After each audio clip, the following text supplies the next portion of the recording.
Before the existence of time, matter, or physics, there was an infinite reality of perfect light and complete order.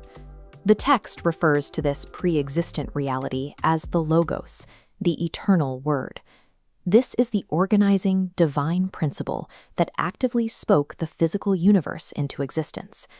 Looking at the vastness of that creation proves the Creator has immense mechanical power. But sheer power can feel cold, abstract, and entirely distant from the human experience. Acknowledging someone's capacity to engineer a universe is entirely different from intimately knowing their life. The Apostle John establishes a strict binary to explain our relationship to this Creator. God exists as absolute light, free of any darkness. Humanity, however, operates entirely within the darkness of limitation and sin.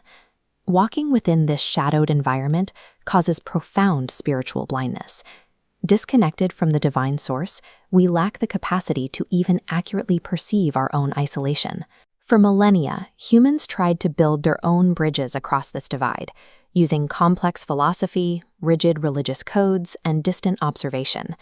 We have a divine plane of light above and a human plane of shadow below. Any human attempts to stretch upward across that vast void inevitably burn out. A finite being cannot stretch far enough to grasp an infinite reality. Because the bottom layer lacks the capacity to ascend, the only viable solution is for the top layer to come down. Then, the cosmic scale of the story violently compresses. The infinite God localized himself into a hyper-specific coordinate on a map, 1st century Israel. The ancient texts state, "The Word became flesh." This describes a literal, biological reality. The Creator assumed physical mass. The apostles documented this as an empirical fact.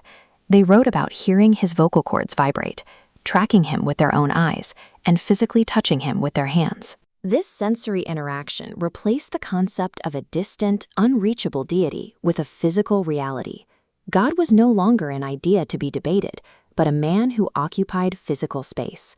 The abstract concept of the Word of Life transitioned into a breathing person you could sit across from at a dinner table. Jesus navigated the human layer as a localized source of absolute light. His presence triggered polarized reactions. Light illuminates a clear path for those seeking truth, but it aggressively exposes the hidden realities others want to keep buried. To permanently solve the human condition, the Word of Life willingly surrendered his biological life. Returning to our diagram, we see how the mechanics of grace function. Christ intercepts the lower plane.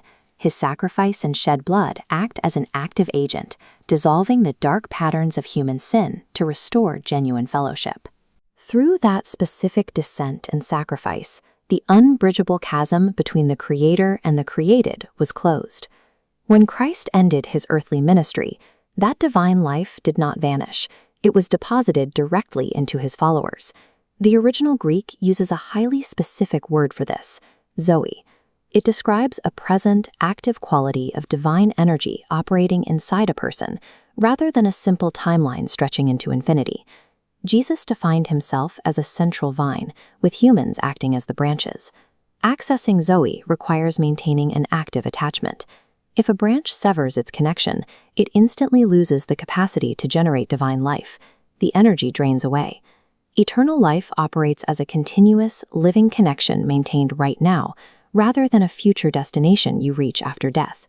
The letters of John lay out a harsh, objective test to verify if someone actually possesses this internal life. A genuine internal connection always yields measurable external data. Believers practice active righteousness. Traits like patience, deep kindness, and sacrificing your own resources for someone else are the natural, biological output of abiding in the true light. A healthy branch naturally produces fruit. Claiming to know God while holding on to hatred is mathematically impossible in John's framework. True fellowship requires loving in physical deeds and verifiable truth, not empty vocabulary. The evidence is on the table. You can spend a lifetime safely analyzing the properties of the light from a distance, or you can step into it, connect to the source, and become a living conduit for the Word of Life.